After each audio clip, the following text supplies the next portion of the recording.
Welcome to the world of experience. आज आम्हाला केमिस्ट्रीच्या लॅबमध्ये व्हिडिओ घेण्याची परमिशन भेटलेलं आहे. तर आज आपण केमिस्ट्रीच्या लॅबमध्ये एखादे एक्सपेरिमेंट परफॉर्म करतानाचा ब्लॉग शूट करणार आहे. तर मग चला मित्रांनो, हा व्हिडिओ स्टार्ट करूया.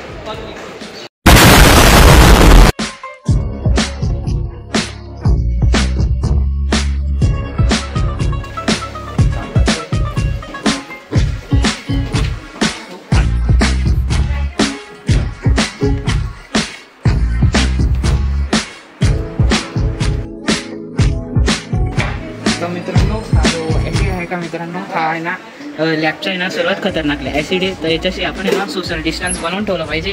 याचा म्हणजे थोडंसं बी आपण संपर्कात वगैरे थोडंसं नाही म्हणजे जास्ती संपर्कात आलो तर आपण डायरेक्ट खतरली मित्रांनो. तर याच्यापासून डिस्टन्स बनवून ठेवले पाहिजे. इथं आपल्याला कॉलेजनी म्हणजे आणि ग्लव्स पण प्रोव्हाइड केलेले आहेत सेफ्टी म्हणून. आणि हा तो ॲसिड म्हणजे सल्फ्युरिक ॲसिड होऊ शकता त्याच्याशी त्याला पहा मित्रांनो वाढूमध्ये ठेवलेले आहे, रेतीमध्ये ठेवलेले म्हणजे जसं तो शेप राहा तो कधी कुठला तर मग सर्व कुठले असा विषय खतम. बाय बाय टाटा. तर मित्रांनो प्रत्येक लॅब्समध्ये काही सेफ्टी रूल्स असतात, प्रिकॉशन्स असतात ते आपण घेतले पाहिजे. जसे की ही जी केमिस्ट्रीची जी लॅब आहे इथं काही प्रिकॉशन्स सेट केलेले आहेत तर ते तुम्हाला मी सांगतो. तर जसं की इथं बघू शकता तुम्ही कॉलेजने आपल्याला सेफ्टी रूल्स प्रोव्हाइड केलेले आहेत. त्याच्यातलं पहिले की पायामध्ये मोठे वगैरे असले पाहिजे ज्याच्याने बघा काही काच वगैरे पडले तर आणि अशी होतं. त्याच्यानंतर होतं की मोठे केस नाही पाहिजे एकदम जे कसं ते ॲसिडच्या संपर्कात आले की ते डायरेक्ट खतम होऊ शकतात. त्याच्यानंतर एकटं काम नाही केलं पाहिजे लॅबमध्ये ॲसिडचा विषय मित्रांनो. तर दरवेळेस टीचरच्या गायडन्समध्येच प्रॅक्टिकल परफॉर्म केले पाहिजे. असे भरपूर काही नियम्स आहे मित्रांनो. तर बुवा हे फॉलो केले आपण की आपण सेफ राहतो वेन आपण प्रॅक्टिकल परफॉर्म करतो तेव्हा.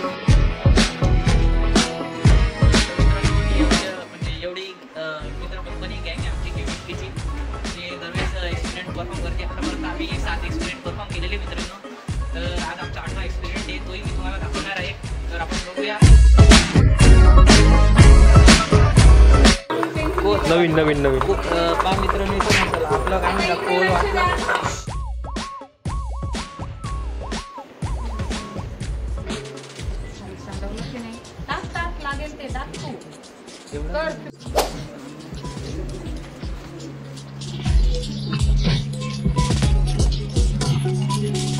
Write down first of all weight of empty crucible plus lid.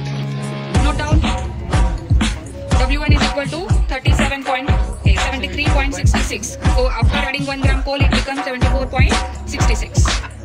Add a fine powder. Add it. 74.66. Correct. 1 gram of coal sample in crucible and heat it for the oven.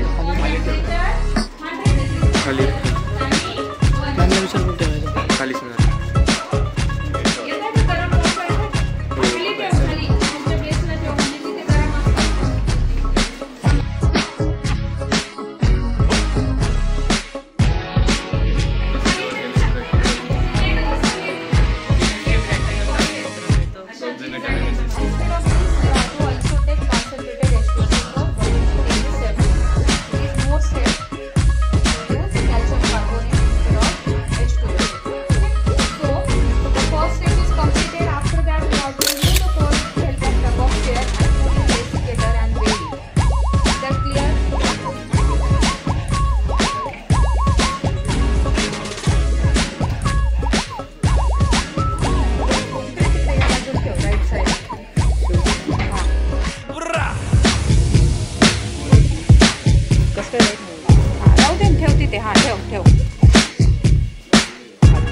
1700 degree Celsius आहे.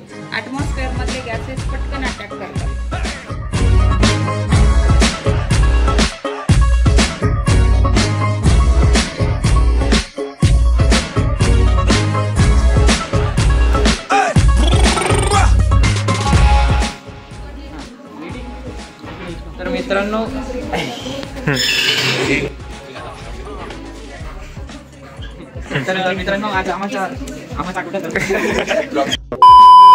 तर मित्रांनो आज आमचा कोळशाची जी quality राहते ना ते check करायचा हा एक्सपेरिमेंट आहे. तर जो हा कोळसा राहतो ना मित्र, याचे 4 टाईप्स असतात. पीठ राहतो, लिग्निट राहतो, अँथ्रासाइट राहतो आणि बिटमिनस राहतो. तर म्हणजे जे मोठ्या मोठ्या इंडस्ट्रीज राहतात ना त्याच्यामध्ये जेव्हा आपण वीज निर्मिती करतो का त्याच्यासाठी आपण कोळशाचा जास्ती प्रमाणात वापर करतो. म्हणजे कोळशापासून ना वीज निर्मिती करत असतो मित्रांनो. तर मग कोणता कोळसा वापरला पाहिजे हे इंजिनियरचं काम राहतं की मग त्यांनी कोळशाची क्वालिटी लक्षात ठेवा आणि तो सजेशन करावा. तर जे 4 टाईपचे कोळसे राहतात ना मित्रांनो, एका याच्यामध्ये ना 40 ते 50% कार्बन राहतो. जितकं जास्त कार्बन तितकं जास्त तो बर्न होईल, तेवढी जास्त वीज उत्पन्न नाही. तर पीठ नावाचा सर्वात कमी लेवलचा ग्रेडचा हे राहतो मित्रांनो कोळसा, तो आपण वीट भट्टीमध्ये वापरत असतो. थोडासा लालसर असतो तो. त्याच्यानंतर लिग्नेट नावाचा येतो, त्याच्यामध्ये 7% पर्यंत कार्बन राहतं. त्याच्यानंतर आपलं बिटमिनस येतं, त्याच्यामध्ये 70% राहतो. आणि सर्वात भारी कोळसा म्हणजे अँथ्रासाइट जो नावाचा राहतो, त्याच्यामध्ये 100% कार्बन असतो. म्हणजेच की तो एकदम चांगला बर्न होतो. त्याला कम से कम 900 डिग्रीपर्यंत तापमान वगैरे लागतं. तर तो चांगला बर्न म्हणून जितका जास्त बर्न होईल तितका जास्त वीज निर्मिती होईल, तितका जास्त वाफ वगैरे तयार होते. तर मग ते क्वालिटी व कोणता पदार्थ आहे तर त्याची क्वालिटी कशी हे चेक करायचा एक्सपेरिमेंट आज आम्ही करत आहे. तर त्याचे काही म्हणजे प्रोसिजर असतात त्याच्यामध्ये ना मित्रांनो, म्हणजे थोडक्यामध्ये ना पाणीचे थेंब साचलेले असतात. मग आपण त्याला जाळून ते काढतो. तर याच्यात म्हणजे मॉइश्चरायझर राहतं ना ते कमी होऊन जातं. त्याच्यानंतर आपण याला जाळतो वगैरे याच्यावर प्रोसेस करतो 3-4 प्रकारच्या. त्याच्यानंतर आपल्याला हा किती क्वालिटीचा कार्बन आहे ते आपल्याला माहीत पडतं. तर मग ते चालू आहे. तर त्याच्यासाठी आपण काही इन्स्ट्रुमेंट्स वापरतो मित्रांनो. हॉट एअर ओव्हन नावाचा इन्स्ट्रुमेंट वापरतो. तर तो हा इन्स्ट्रुमेंट आहे. त्याच्यामध्ये आता आम्ही कोळसा ठेवलेला आहे. म्हणजे त्याच्यातली जी वॉटर जे आहे ना ते कमी काय होऊन जाईल. मग हा कोळसा अडकवून जाईल. म्हणजे आपल्याला याच्यामध्ये किती कार्बन आहे, नुसतं कार्बन होतं याच्यामध्ये. तर आता तिकडं बघू शकता तुम्ही. तर मग जो आम्ही गरम केलेला कोळसा तिथे काढून ठेवलेला होता थंडा करायला. आता त्याच्यावर आम्ही वापस प्रोसेस करणार आहे. तर चला मग आता आपण तिथं बघू. हां तर मित्रांनो पहा, आम्ही जो कोळसा राहतो ना तो गरम केलेला आहे. तर याच्यातनं जे अस्थिर पदार्थ राहताना बिनकामचे पदार्थ म्हणू आपण त्याला थोडक्यामध्ये. आता त्याच्यामध्ये आपण इथेनॉल टाकणार आहे. इथेनॉल आहे ना आपण पेट्रोलमध्ये पण टाकत असतो. म्हणजे आता सध्या चालू येते ट्रेंडिंग 2030 पर्यंत आपण इथेनॉल ना पेट्रोल म्हणून वापरणार आहे. तर आता हे आपण इथे 2-4 ड्रॉप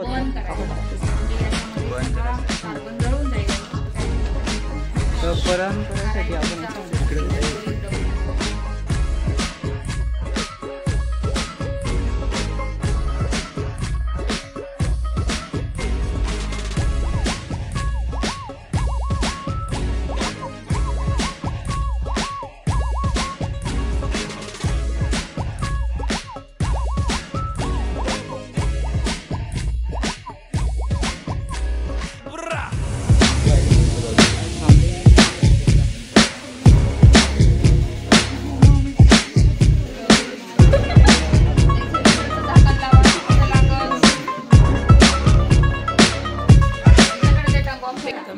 जी कोलची पावडर होती म्हणजे कोळशाची पावडर, आता आम्ही तिला कंप्लीट बर्न केलेली म्हणजे जाळलेली ती.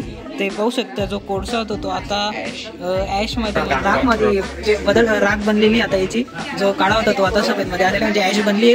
तर आता जे एक्सपेरिमेंट होतं ते कम्प्लीट झालेले. आता आम्ही त्यातनं जे बाकीचे जे कामचे सब्जेक्ट होते ते जाळून याच्यातून बाहेर काढून टाकले. आणि जे आमचा जो रेट आहे ना तो 50%च्या जवळ आहे ते कार्बनचा. म्हणजे त्याच्यामध्ये 50% कार्बन अवेलेबल आहे. म्हणजे तो पीठ लेवलचा ग्रेडचा हे होते कोळसा होते. म्हणजे आपण याच्यातून आपण काय रेट शिकायला भेटलं की आपण शोध लावला की कोणत्या ग्रेडचा कोळसा राहतो. आणि आपण समजा एखाद्या इंडस्ट्रीमध्ये गेलो तर मग तिथं विचारलं आपल्याला किंवा म्हणजे आपल्याला कधी काम आलं किंवा आपल्याला काहीतरी जाळायचे वस्तू तयार करायचे समजा इलेक्ट्रिसिटी, आपण कोणता कोळसा वापरला पाहिजे.